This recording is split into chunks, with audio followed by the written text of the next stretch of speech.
మన సైన్యం already artificial intelligence వాడటం స్టార్ట్ చేసేసింది. నిన్న ఆర్టిఫిషియల్ ఇంటెలిజెన్స్ సంబంధించినటువంటి సమ్మిట్లో ఈ విషయాన్ని అధికారికంగా చూపించింది. ఆర్మ్డ్ ఫోర్సెస్ ఏఐ సిస్టమ్స్ ఎలా వాడుతున్నారు, అందులో ప్రక్షేపణ్ ఏదైతే ఫ్లడ్స్ని ప్రిడిక్ట్ చేయడం, భూకంపాలను ప్రిడిక్ట్ చేయడం, అలాగే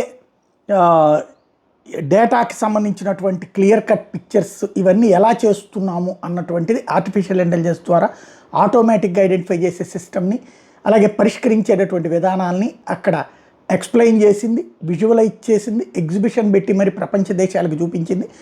ఆర్టిఫిషియల్ ఇంటెలిజెన్స్ని ఇట్లాగ ప్రకృతి వైపరీత్యాల నిరోధానికి వాడచ్చు అన్నటువంటి ఒక సంకేతాన్ని ఇచ్చింది అని చెప్పచ్చు, ఎక్స్ప్లెయిన్ చేసుకోవచ్చు.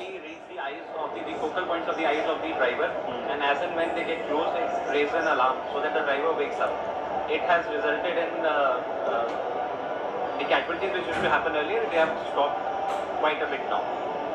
It was developed 3 years back. However, it is మన డిపార్ట్మెంట్లు ఎంత వేగంగా పనిచేస్తున్నాయి అన్నటువంటిది ఈ సందర్భంగా ప్రపంచానికి తెలియజేసుకొచ్చారు.